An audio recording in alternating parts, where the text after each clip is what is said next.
His hands were on my throat before I could scream. "You stole from me," Prince Ayaan Al-Qadir whispered against my ear, his breath hot on my neck as he pressed me against the Madrid hotel wall. The zip ties bit into my wrists. "And now, Miss Reyes, you belong to me."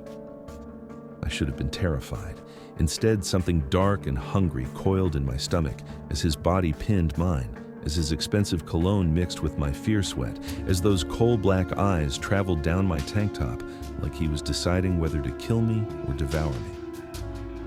"The diamond," he said, his Arabic accent wrapping around each word like silk and smoke. "Where is it?" I smiled, tasting blood from where I'd bitten my lip. "Go to hell, Your Highness." His grip tightened, not enough to hurt, just enough to remind me he could. "Hell is where I'm taking you. My private jet leaves in 20 minutes. You have a choice. Walk with me willingly, or I'll carry you over my shoulder. Either way, you're coming to Dubai." That's when I realized the deadbolt I'd carefully locked was hanging off its hinges, that the five-star hotel security I'd paid extra for had somehow missed a Saudi prince breaking into my room, that the 40-carat diamond I'd stolen 3 weeks ago, the one that would save my little sister's life, was tucked inside a hollowed book 2 feet away from his perfectly polished shoes, and that I wanted him to touch me again, even as I plotted how to kill him. What the fuck was wrong with me? The electromagnetic gloves made the climb easy. I scaled the museum's east wall like a gecko, my black tactical suit blending with shadows. In my earpiece, Marco's voice crackled. "Camera's offline. You've got 4 minutes before the backup system kicks in." "Copy that." I swung through a ventilation shaft, dropped into the Al-Qadir family vault, and there it was, the Eternal Eye. A 40-carat diamond that would solve all my problems. $5 million on the black market, enough to pay off the Venezuelan narcos holding my 8-year-old sister hostage. My gloved fingers closed around cool glass. The case opened with barely a whisper. I pocketed the diamond, feeling its weight against my heart. Then alarm screamed. "Shit, Marco, what happened?" "I don't know. Someone manually triggered. Get out now!" I was already moving, scrambling back through the shaft, hitting the exterior wall at a run. I parkoured across rooftops, disappeared into Dubai's neon-soaked streets, and didn't stop until I was on a plane to Madrid. What I didn't know, Prince Ayaan Al-Qadir had been reviewing security footage in real time from his palace office, watching every second of my theft with fascinated rage, already making calls to track me across 3 continents. I spread euros across my hotel bed, counting my advance payment, 50,000 to hold me over until I could fence the diamond. My phone buzzed. Marco confirming the buyer meeting in 2 days. Soon, Sophia would be free. The lights flickered. I grabbed my knife, every survival instinct screaming. The deadbolt was locked. The windows were closed, but the temperature in the room dropped 10 degrees. My door opened. He stood in the doorway like something out of a fever dream. Tall, maybe 6'3", dressed in an immaculate white kandura and gutra that made him look like a warrior prince from some ancient poem. His face was all sharp angles and aristocratic beauty, but his eyes, God, his eyes were black fire. "Camila Reyes." His voice rolled through the room like thunder. "We need to talk about what you took from me." I threw the knife. He caught it midair without flinching, tossed it aside, and crossed the distance between us in 3 strides. His hand wrapped around my throat, not squeezing, just holding, while his other hand grabbed my wrists and zip-tied them before I could land a punch. "Spirited," he observed, slamming me against the wall. "I like that." "Fuck you!" I tried to knee him in the groin. He blocked it with his thigh, pressing closer until I could feel every hard plane of his body against mine. Such language for a thief. His thumb traced my racing pulse. "Where's the Eternal Eye?" "I don't know what you're..." He reached into my back pocket, pulled out my phone, unlocked it with my fingerprint, and showed me the photos I'd stupidly kept. Me, holding the diamond. "Don't lie to me again." He released my throat and I gasped for air. He moved through my room with methodical precision, checking the bathroom, the closet, under the mattress. When he picked up my battered copy of 100 Years of Solitude, I almost smiled. "Too obvious, Your Highness," but he opened it anyway, found the hollowed-out pages, retrieved the diamond. "Clever," he said, holding it up to the light. But not clever enough. He should have left then. Called the police, had me arrested. Instead, he sat on my bed, on my fucking bed surrounded by my stolen euros, and studied me like I was a puzzle he needed to solve. Why? He asked. Why what? Why steal from my family? Why risk everything for a stone? I could have lied, should have. But something in his face, the sadness behind the anger, the exhaustion beneath the authority, made me tell the truth. My sister, Sofia, she's 8. Venezuelan narcos kidnapped her when I couldn't pay my mother's gambling debts. They want $5 million in 30 days or they'll... My voice cracked. The diamond was worth $5 million. He was silent for a long moment. Then, "You're coming with me." "What?" "To Dubai. You committed a crime against the Al-Qadir family. Your punishment will be determined there. I'll go to prison here instead." "No." He stood, towering over me. "You won't. Because Spanish authorities will release you into my custody within the hour. I've already made the arrangements. You can't just... I'm a prince, Miss Reyes. I can do whatever I want." He cut the zip ties, and blood rushed back into my hands.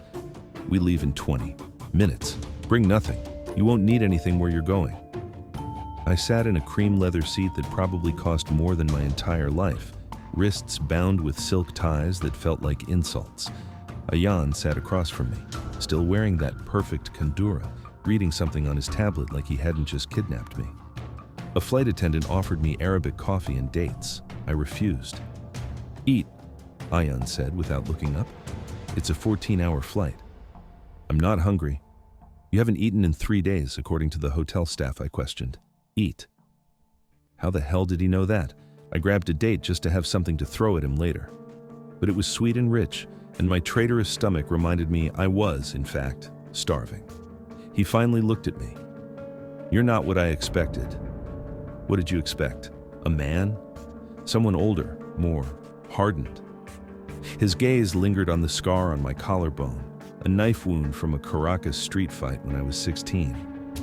"How old are you?" 25. "So young to be so broken." "Fuck you," I said again, because it was becoming my favorite phrase around him. He almost smiled. "You keep saying that. Do you want to fuck me, Miss Reyes? Is that why you're so angry?" Heat flooded my face. "You're delusional." "Am I?" He leaned forward, elbows on his knees, and the silk tie around my wrists suddenly felt like foreplay. "Your pupils dilated when I touched your throat. Your breathing changed when I pressed against you. Your body betrayed you even as your mouth cursed me." "That's called adrenaline, you arrogant. It's called desire." His voice dropped to a dangerous whisper. "And I feel it too, which makes this situation complicated." The flight attendant returned with a full meal. Arepas, tequeños, pabellón criollo, Venezuelan food, my food. I stared at the tray, then at him. "I did my research," he said simply. "You're from Caracas. You lost your parents when you were 12. You've been surviving ever since. You deserve to eat something that tastes like home." I wanted to throw the food in his face. Instead, tears burned my eyes. "Don't," I whispered. "Don't be kind. It's easier when you're an asshole." "I'm not being kind. I'm being practical. You need your strength for what's coming." "Which is..." He stood, unbuttoning his kandura cuffs and rolling up his sleeves. For the first time, I saw the scars on his forearms, burn marks, old and silvered. "You stole from me. Now you belong to me. Until you've paid your debt, you'll stay in my palace, in my private wing, under my supervision." That's called kidnapping. That's called justice. He knelt in front of me, and suddenly we were eye level. "But if you cooperate, if you tell me who hired you and why, if you help me understand who's targeting my family, I'll help you get your sister back." My breath caught. "You're lying." "I don't lie." His hand cupped my face, thumb brushing my cheekbone. "I'm a lot of things, Camilla. Ruthless, possessive, dangerous, but never a liar." The way he said my name, Camilla, with that rolling Arabic accent, made my stomach flip. "Why would you help me?" He stood abruptly, putting distance between us. "Because you're more valuable alive than dead. And because..." He stared out the window at the dawn breaking over desert clouds. "Because everyone deserves to save the people they love." Something in his voice broke. something that told me he'd failed to save someone he loved. "Who did you lose?" I asked quietly. He didn't answer, just handed me a blanket and returned to his seat. "Sleep, Camilla. You'll need it." The palace was obscene. Gold everything, Persian rugs worth millions, fountains that probably required their own weather system. Ayaan led me through marble corridors to a private wing, past guards who stared at me like I was either a threat or entertainment. My suite was bigger than any apartment I'd ever lived in. King bed with silk sheets, bathroom with a tub that could fit 4 people, a balcony overlooking gardens that smelled like jasmine and money. "This is your prison?" I asked. "This is your accommodation?" He showed me the ankle monitor on the nightstand. "Put this on. It tracks your location and will alert security if you leave the wing." So it is a prison. It's protection. There are people in this palace who would kill you if they knew what you stole. He paused at the door.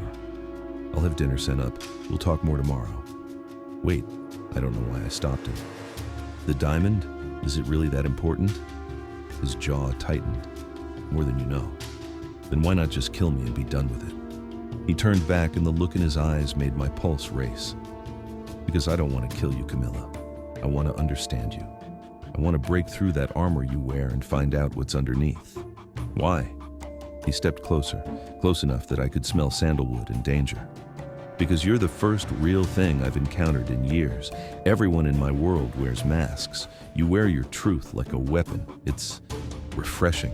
His finger traced the scar on my collarbone again. I should have pulled away. I didn't. "Get some rest," he said softly. "Tomorrow we begin figuring out what to do with you." He left, and I immediately tried to remove the ankle monitor. It wouldn't budge. I lay on the ridiculously comfortable bed, staring at the ceiling, replaying every moment since he'd grabbed my throat. 30 days until Sophia died, and I was trapped in a palace with a prince who looked at me like I was simultaneously his greatest enemy and his deepest desire. What the fuck had I gotten myself into? He visited every evening. Sometimes he interrogated me about the theft. Who was my contact? Who told me about the diamond? Did I work for anyone? I gave him nothing. Partly because I genuinely didn't know much beyond Marco, my fence. Partly because I enjoyed watching his frustration build. Other times he just sat, reading or I ate dinner, working on his laptop while I paced the suite like a caged animal. The silence between us felt heavy, charged, like a storm building. On the 4th night, he brought Venezuelan arepa ingredients and cooked them himself in the suite's small kitchenette. "You cook?" I asked, surprised. "I was trained in survival skills. Cooking is essential." He flipped an arepa with practiced ease. "My mother insisted all her sons learn to be self-sufficient, regardless of having staff." "How many brothers do you have?" "One. Crown Prince Rashid." Something dark crossed his face. "He's different from me." "Different how?" "He believes being royal means never getting your hands dirty." "I believe being royal means getting them dirtier than anyone else." He plated the arepas, added cheese and avocado. "Here, eat." It tasted like home, like my mother's kitchen before everything fell apart. I hated that it made me emotional. "Why are you being nice to me?" I demanded. "I told you I'm not being nice, I'm being strategic. A comfortable prisoner is a cooperative prisoner." "Bullshit. You researched my favorite foods. You gave me a suite instead of a cell. You haven't touched me since the plane, even though we both know you want to." His eyes flashed. "Careful, Camilla." "Why? What are you going to do? Tie me up again?" The air between us crackled. "Would you like that?" he asked quietly. My breath caught. "I don't know what you're talking about." "Liar."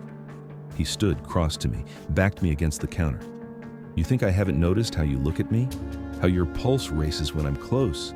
How you bite your lip when you're thinking about things you shouldn't?" "You're imagining things." His hand slid around my waist, pulling me flush against him. "Am I? Then why are you trembling?" "Anger," I whispered, but it sounded weak even to me. "Try again." His lips brushed my ear. "I could take you right now, bend you over this counter and make you forget every word you know except my name. And you'd let me, wouldn't you?" I should have said no, should have pushed him away. Instead, I grabbed his kandora and kissed him. He responded instantly, hands fisting in my hair, tongue invading my mouth like he was claiming territory. It was rough, desperate, angry, all our hatred and desire colliding in teeth and heat and breathless gasps. Then, he pulled away. "No," he said hoarsely. "Not like this. Not while you're my prisoner. Not until you're free to choose me without coercion." I stared at him, lips swollen, heart pounding. "You're fucking kidding me! I don't want you like this. I want you willing. I want you begging. I want you choosing me because you can't imagine choosing anyone else." He stepped back, adjusting his clothes. "And that requires patience. I hate you. Good. Hate me. Fight me. It'll make your eventual surrender that much sweeter." He left, and I threw an arepa at the closed door. I spent 3 days working on the ankle monitor, using a base, hairpin I'd hidden, and sheer determination. Finally, it clicked open. Freedom. I waited until 3 a.m., slipped past the guards using air duct maintenance schedules I'd memorized, and made it to the palace gardens. The desert stretched beyond the walls, dark, vast, promising escape. I climbed the perimeter wall, dropped into sand, and ran. I made it maybe 300 yards before something tackled me from behind. We rolled across dunes, and then Ayaan was on top of me, pinning my wrists above my head, his weight pressing me into the sand. "Did you really think you could escape?" He wasn't even breathing hard. "Had to try," I gasped. "Why? I'm helping you with Sophia. I'm treating you well. What more do you want?" "My freedom." "You were never free, Camilla. You've been running your whole life. From poverty, from violence, from anyone who might get close enough to hurt you. This?" He gestured to the palace. "This is just another cage you're trying to escape. Fuck you and your psychoanalysis. There it is again, that phrase you use when I'm getting too close to the truth." I bucked my hips, trying to throw him off. He ground down against me, and we both froze. He was hard. Obviously, unmistakably hard.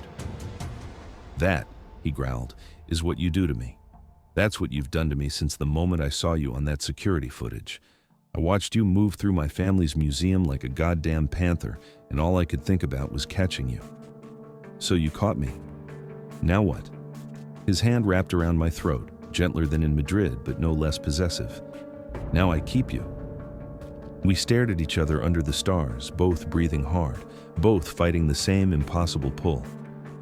"If I let you up," he said quietly, "will you run again?" "Probably." He laughed, a real laugh, surprised and genuine. "At least you're honest." He stood, pulled me up, and didn't let go of my hand. "Come on, I'll show you something." He drove us deeper into the desert in a Land Cruiser, stopping at a Bedouin camp his family maintained. We sat by a fire, drinking sweet tea, wrapped in blankets against the cold night air. "My father used to bring us here," Ayaan said, staring into the flames. "Before he died, he'd tell us stories about our ancestors, warriors and poets and thieves." Thieves? One of my great-great-grandfathers was a legendary bandit who stole from corrupt Ottoman officials. He became a folk hero. He smiled. "So you're not the first thief in my life.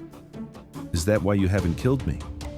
"I haven't killed you because," he trailed off, then met my eyes, "because I see myself in you. The parts I hide from everyone else, the hunger, the rage, the desperation to be something more than what fate decided for you. You're a prince. You can be anything. No, I'm a spare. Rashid is the crown prince. I'm the backup plan, the second choice, the one nobody expects anything from except staying out of the way." I understood that. Being invisible. Being the one people look past. "Tell me about Sophia," he said. So I did. I told him about my fierce little sister who loved dancing and drew pictures of houses with gardens because she'd never had either. About how she'd cried when I left for Dubai, not knowing it was to save her. About how I'd failed everyone I'd ever loved, but I refused to fail her. "You won't," Ayaan promised. "I have people locating her now. We'll get her out." "Why are you helping me?" "Because I can. Because it's right. Because," he touched my face, "because you walked into my life like a hurricane, and I'm tired of living in stillness." We sat in silence, watching stars wheel overhead. "What happened to your arms?" I finally asked, gesturing to his scars. His jaw tightened. A car accident 5 years ago. My younger sister Amira was driving. I was in the passenger seat. A drunk driver hit us head on. He closed his eyes. I got out with burns. She didn't get out at all. I'm sorry. Everyone's sorry. It doesn't bring her back. He stood abruptly. We should return, but I caught his hand. Ayaan, I'm sorry you lost someone you loved, and I'm sorry you blame yourself. But it wasn't your fault. How do you know? Because I know survivor's guilt. I know the weight of being the one who lived. And I know it's a lie we tell ourselves because the truth, that bad things just happen sometimes, is too terrifying to accept. He pulled me up, and suddenly we were chest to chest again, the fire casting shadows across his face. You're dangerous, he whispered. So are you. This time when we kissed, it was different, slower, deeper, less like a battle and more like a surrender. His hands mapped my body with reverent hunger while mine tangled in his hair, pulling him closer, closer, never close enough. He broke away, breathing hard. Not yet. Not until you're free. I'm free right now, right here. No, you're still wearing that ankle monitor in your mind, still planning your escape, still seeing me as your captor. He pressed his forehead to mine. When we do this, and we will, I want all of you, not just your body, your trust, your choice, your heart. I don't give my heart to anyone. Then I'll earn it. He stepped back. Come on, I'll take you home. Home. When had I started thinking of his palace as home? I found the hammam by accident, sneaking through the palace late at night. The private bathhouse was all marble and steam, mosaics depicting ancient stories across the walls. I couldn't resist. I stripped down and sank into the hot water, letting weeks of tension dissolve. Breaking and entering again, I spun around. Ayaan stood in the doorway, wrapped in a towel, hair damp. This is your bathhouse? Did you think public access in the royal private wing? I'll go. Stay. He dropped the towel. I should have looked away. I didn't. He was perfect, all lean muscle and bronze skin and those scars on his arms that made him human. He slid into the water across from me. Never breaking eye contact. This is inappropriate, I managed. Everything about us is inappropriate. He moved closer. Turn around. Why? Just trust me. I did, which scared me more than anything else he could have asked. I turned and his hands began washing my back with some scented soap, his touch firm but gentle, ritualistic. In Bedouin tradition, he said quietly, washing someone is an act of service, of respect. It says, I see you, I honor you, I care for your comfort. Tears pricked my eyes. Nobody had cared for my comfort in years. His hands moved to my shoulders, working out knots I didn't know I had. I leaned back against his chest and his arms came around me.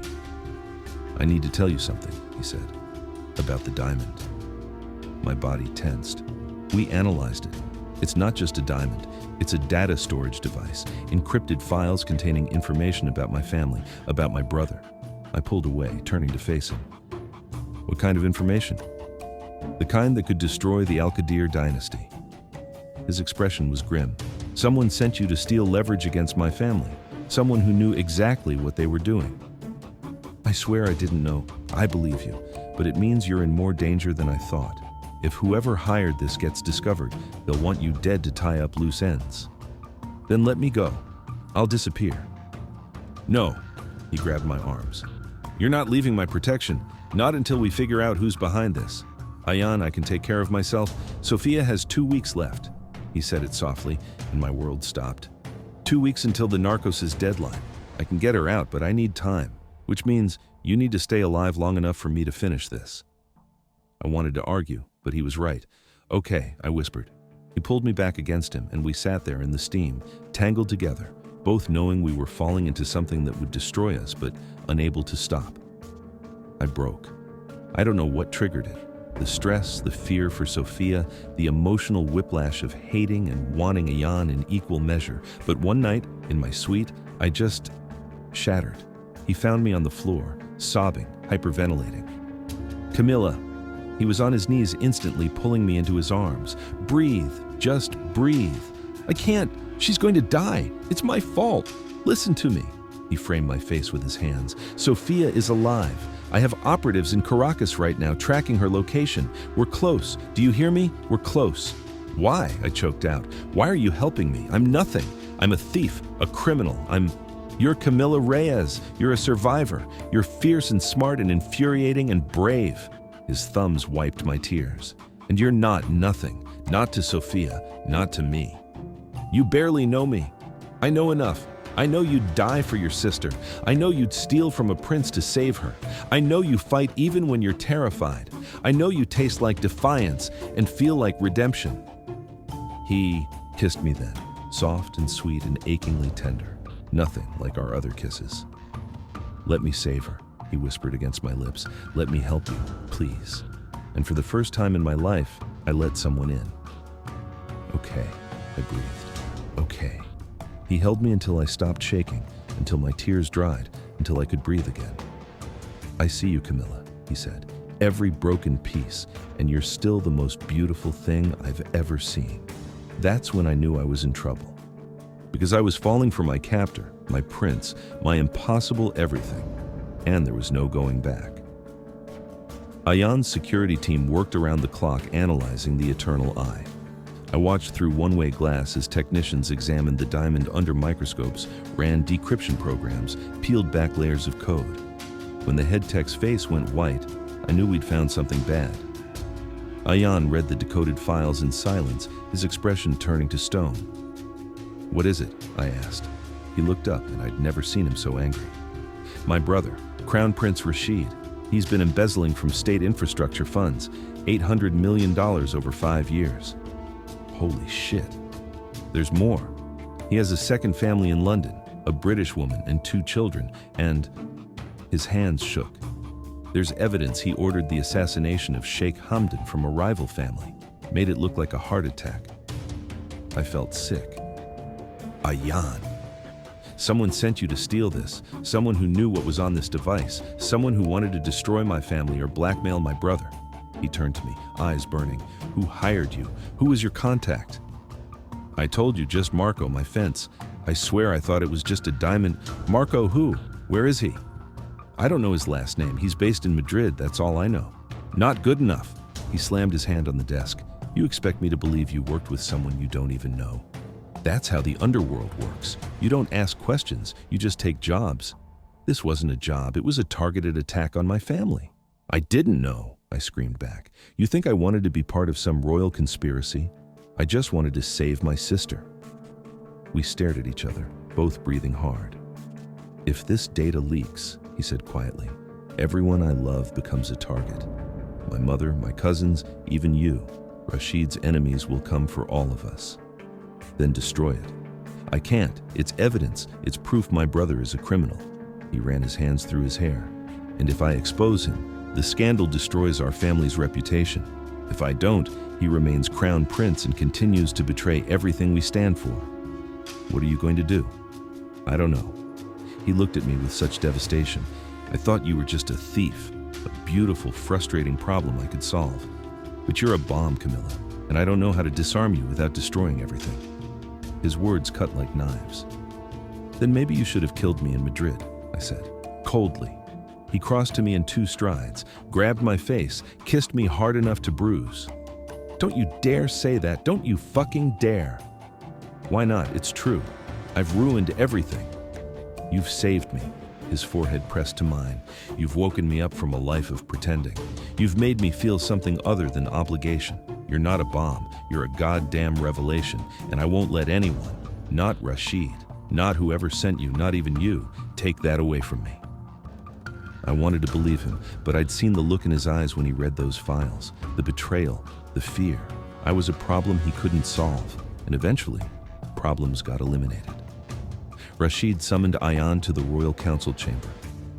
I watched from a hidden servants' corridor, my heart in my throat. Crown Prince Rashid was everything Ayaan wasn't, polished, cold, calculated. He looked at his younger brother with barely concealed contempt. You've been harboring a criminal, Rashid said, in our palace, in your private wing. Care to explain? She's a witness. I'm conducting an investigation. You're fucking her. Rashid's smile was cruel. Don't insult my intelligence. The guards report you visit her suite every night. You take her to the desert. You cook for her. You've gone soft for a Venezuelan whore. Ayaan's fist hit the table so hard it cracked. Watch your mouth. Or what? You'll challenge me? Rashid laughed. You forget your place, brother. I'm the crown prince. I can have you arrested for treason, for bringing shame to our family, for being less corrupt than you. Ayaan pulled out a tablet, showed him screenshots of the data. I know about the embezzlement, the secret family, Sheikh Hamdan's murder. Want to keep talking about shame? Rashid's face drained of color. Then he smiled, a horrible, predatory smile. Who else knows? Just me. And the thief? She doesn't know what the data contains. Liar, she knows, which means she's a liability. Rashid stood. You have 72 hours. Kill the girl, destroy the data, and we never speak of this again. Or I'll kill her myself, frame you for it, and have you executed for treason. Your choice, brother. He left, and I stood frozen in the corridor, my world crumbling. Ayaan sagged in his chair, head in his hands. I slipped away before he saw me. I was packing when Ayaan entered. What are you doing? Leaving. It's over. Your brother wants me dead and you can't protect me. The hell I can't. He'll kill you too. I turned on him, tears streaming. Don't you get it? I'm poison. Everyone who gets close to me dies. My parents, my friends, the man who loved me in Caracas, they all died because of me. I won't add you to that list. He grabbed my suitcase, threw it across the room. You're not leaving. You can't stop me. I'll chain you to the fucking bed if I have to. His hands gripped my shoulders. You think I'm afraid of Rashid? I've been afraid of him my whole life. Afraid of disappointing him. Afraid of not measuring up. Afraid of being the spare who meant nothing. But you, his voice broke. You make me brave, Camilla. You make me want to fight. And I will fight. For you, for us, for the chance at something real. There is no us. There's a prince and a thief playing pretend. This isn't pretend. He kissed me desperately, hands tangling in my hair. This is the most real thing I've ever felt. I kissed him back, hating myself for it, hating how much I needed him. We made love against the wall, fast and rough and desperate, two people clinging to each other while the world tried to tear them apart. He marked me with his mouth, his hands, his body claiming mine over and over until I couldn't remember where he ended, and I began. After, wrapped in sheets, he held me like I might disappear. I'm getting you out, he whispered. Tomorrow, I've arranged a new identity, a plane to Argentina, $10 million. You'll be safe, and I'll deal with Rashid. You can't, I can, and I will. He kissed my forehead. I'm also sending Sophia's extraction files. My team will have her within 48 hours. You'll be reunited in Buenos Aires. He was giving me everything, freedom, money, my sister, everything except him. Come with me, I begged. I can't. I have to stay and clean up this mess, but after, maybe if you'll wait. I'll wait forever. Don't, he smiled sadly. Live your life, Camilla. Be happy. That's all I want. We fell asleep tangled together, and I memorized every detail. The sound of his heartbeat, the warmth of his skin, the way he murmured my name in his dreams. Because I knew somehow that everything was about to fall apart. The private airstrip shimmered in the heat. Ayaan's Land Cruiser idled nearby while I stared at the jet that would take me away from him. It's time, he said. I couldn't move. Camilla, you have to go. What if I don't want to? This isn't about want. It's about survival. He handed me a passport, credit cards, Sophia's extraction details. My people will contact you when she's safe. Until then what? I just forget you? Pretend this never happened? Yes. His voice cracked. That's exactly what you do. I boarded the plane, sat in the leather seat, stared out the window at him standing on the tarmac. The engine started. Then I saw it, the extraction file he'd prepared for Sophia, detailed plans, payment records, safe house locations. He'd spent hundreds of thousands of dollars saving my sister, expecting nothing in return. I grabbed the file and ran. Stop the plane, I screamed at the pilot. Stop the fucking plane! I found Ayaan back in his Land Cruiser, head in his hands. I'm not running anymore, I said, yanking open the door. He looked up, shocked. Camilla, what are you? I'm done surviving alone. I'm done running. You want to face your brother? Fine, we face him together. He'll kill you, then we die together. I grabbed his face. I love you, you idiot! I love you, and I'm not leaving you to clean up this mess alone. His eyes shone with tears. You love me? Unfortunately. Now let's go save your goddamn family. He kissed me hard, laughing and crying at the same time. You're insane. Yeah, but I'm your insane. We were halfway back to the palace when the alarm started. Rashid's forces were moving in. This is Crown Prince Rashid. His voice boomed through the palace speakers. Ayaan Al-Qadir is harboring a terrorist who has stolen state secrets.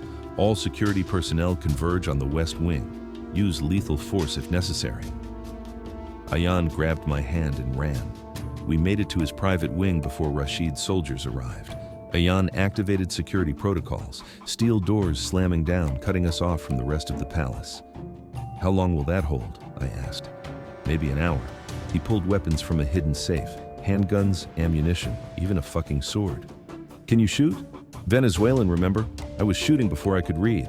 He handed me a Glock. Our eyes met. If it comes down to you or me, he said, you run, understand? Fuck that.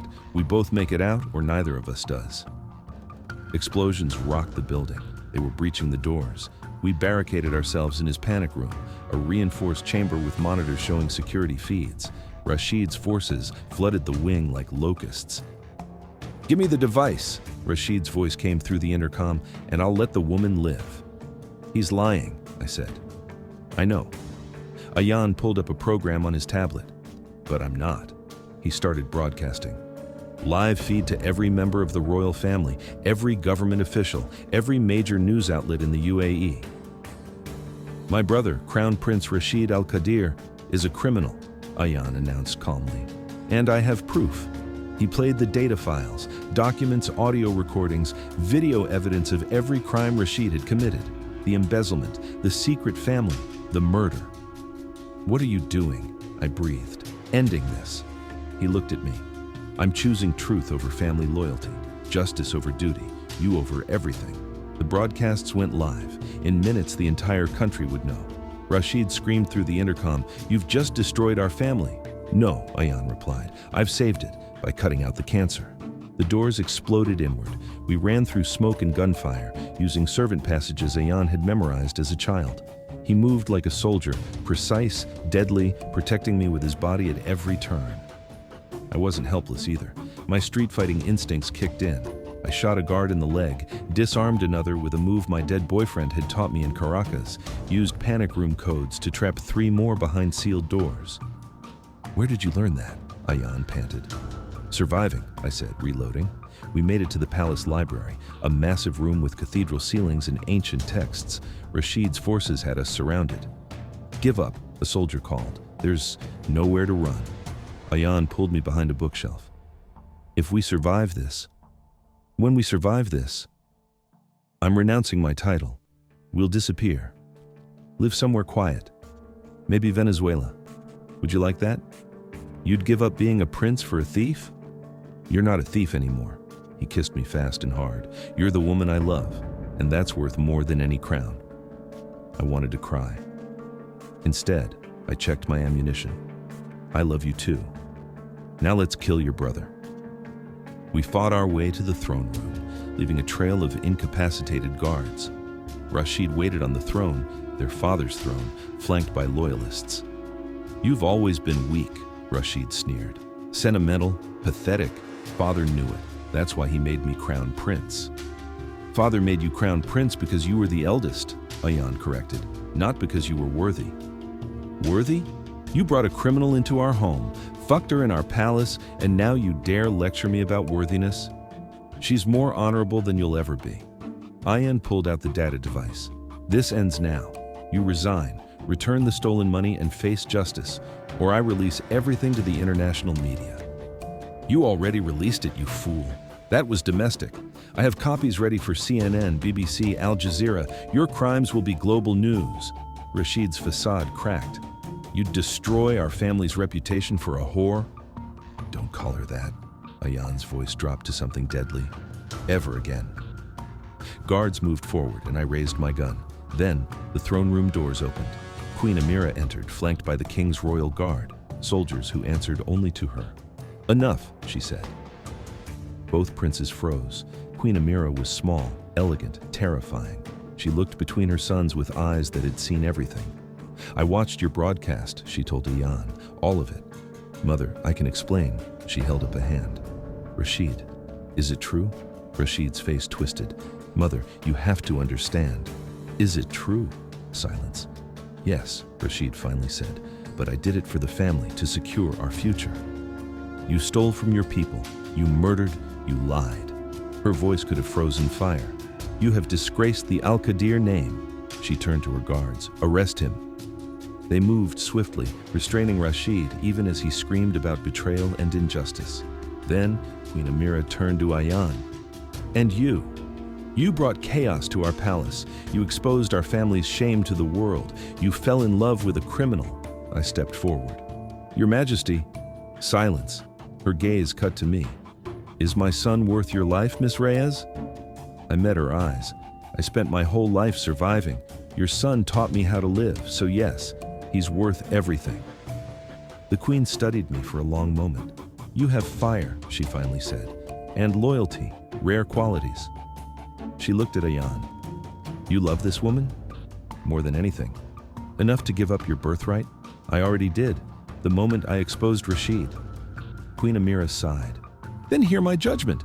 Rashid will be exiled and stripped of all titles. The embezzled funds will be returned to the people. As for you, Ayaan," she paused, "you will become crown prince." Ayaan's face went white. "Mother, I don't care what you want. You exposed corruption. You chose justice. You proved yourself worthy." Her eyes hardened. "But there is one condition. You cannot marry this woman. Not now, not ever. A future king cannot have a criminal as queen." My heart shattered. Ayaan grabbed my hand. "Then find another heir." "Ayaan, no," I started. "I renounce my claim. Give the crown to cousin Zain. I'm done." The Queen's expression didn't change. "If you walk away from everything. Your title, your wealth, your family name. You become nobody." "I become hers," Ayaan said simply. "That's all I need." I wanted to tell him not to do this, but looking at his face, I knew he'd already made his choice. We turned to leave. "Wait," Queen Amira said. We stopped. "Perhaps," she hesitated, something almost human crossing her face. "Perhaps there is another way." Queen Amira summoned me alone. I sat across from her in a gazebo overlooking rose gardens, drinking mint tea from delicate cups, feeling completely out of place. "My husband's family tried to destroy me when we married," she said quietly. "I was Moroccan, common born. They called me unsuitable, a gold digger. Worse." I blinked. I didn't know. "Few do. I worked very hard to erase that part of my history." She set down her cup. "But I remember. I remember being called unworthy, being told I would ruin him, being tested at every turn." "What did you do?" "I proved them wrong. Not by being perfect, but by being strong. By standing beside my husband through scandals and challenges. By earning my place." Her eyes met mine. "Can you do the same?" "What are you asking?" "Ayaan chose you. Against reason, against tradition, against his own self-interest. That kind of choice. It's rare. Precious." She leaned forward. "But love is not enough for royalty. You would face scrutiny, hatred, constant judgment. Could you survive that?"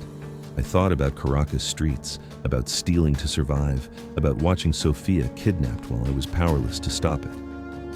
"Your Majesty, I've survived worse than judgment. Let them talk. I'm not going anywhere." She smiled.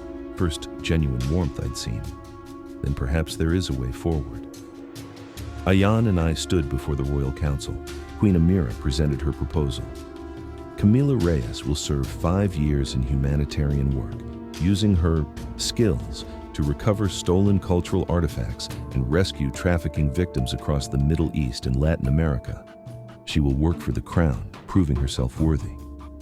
"And Ayaan," I asked, "will serve as crown prince, preparing to lead, but his coronation will be delayed 5 years."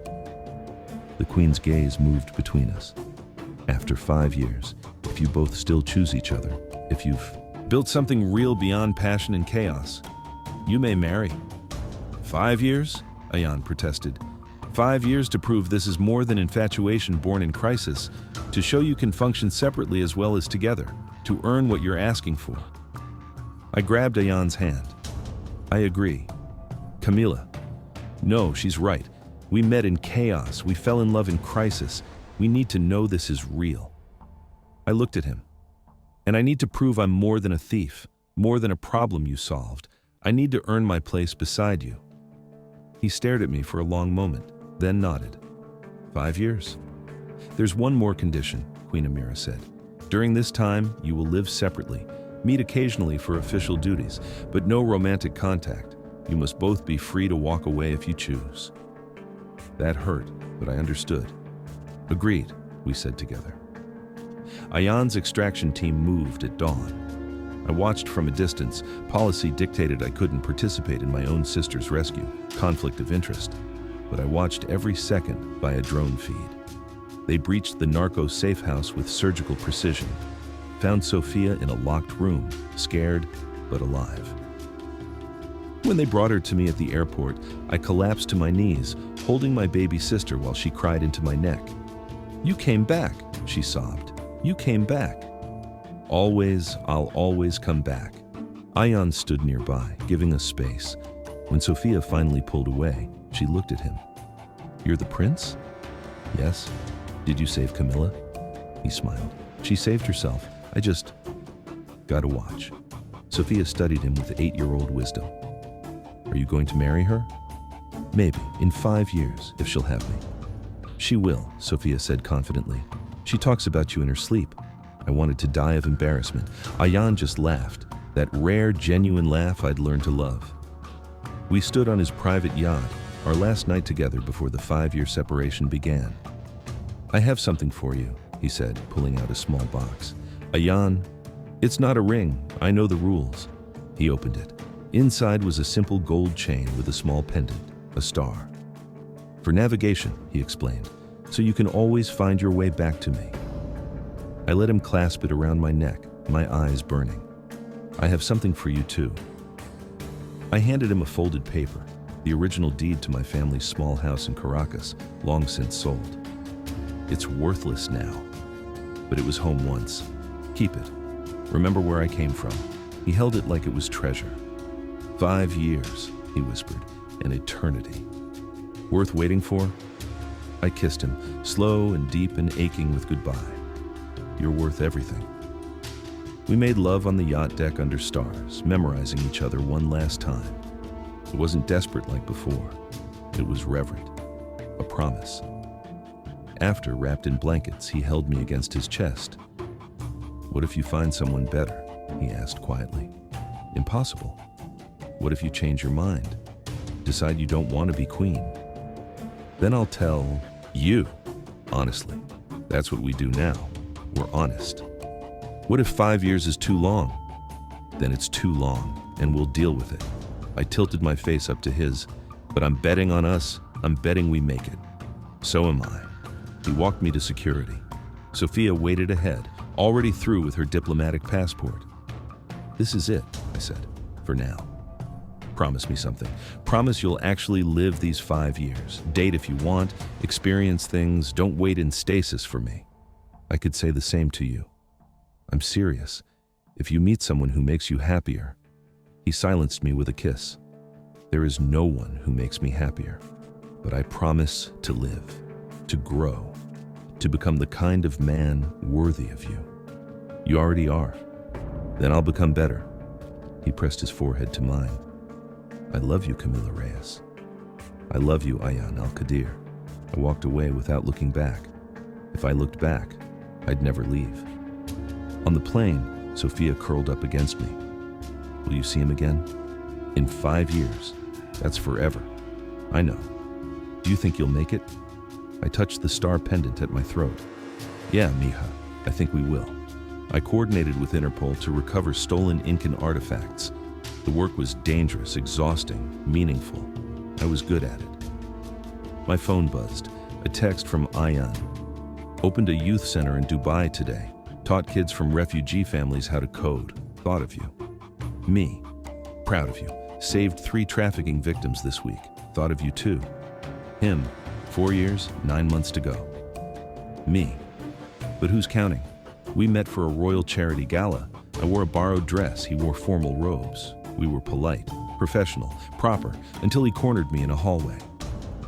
"I'm not supposed to touch you," he said, hands braced on either side of my head, not quite touching but close enough to feel his heat. "Then don't. You're making this impossible." "Good." We stared at each other, breathing hard, want and restraint warring in the space between us. 4 years, 6 months, he whispered. "I know." He stepped back and we returned to the gala separately. But I felt his eyes on me all night. Another official meeting. We walked along canals, guards at a distance. "I dated someone," he said suddenly. My stomach clenched. "Oh, a diplomat's daughter. Beautiful, intelligent, perfect on paper. And I couldn't stop comparing her to you. It lasted 3 weeks. He stopped, turned to me.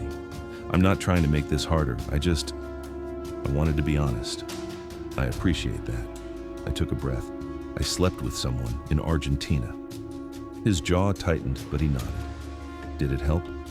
"No, just made me miss you more." We both laughed, sad, exhausted laughs. 4 years left, I said. "We can do this." "Can we?" He touched my face, the first time in a year, just his fingertips on my cheek. "We have to," he said, "because I'm not giving up on us."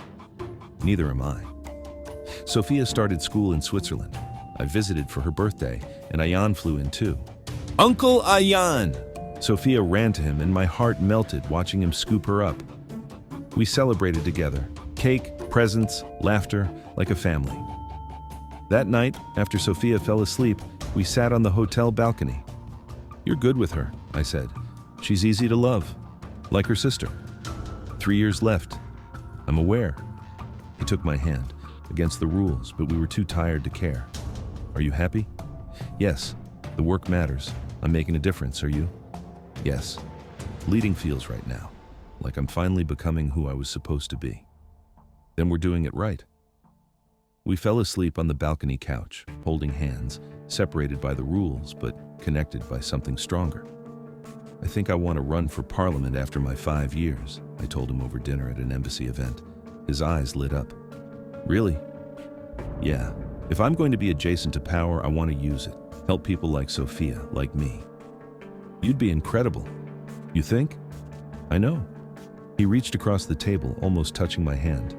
2 years, Camilla. 2 years. Still worth it?" I looked at him, older now, more confident, more himself. "More than ever." Queen Amira summoned me. "You've done well, better than I expected." "Thank you, Your Majesty. You've recovered 37 artifacts, rescued over 100 victims, and earned respect across 3 continents." She paused. "You've earned your place." Tears pricked my eyes. "Does that mean 1 more year, completed?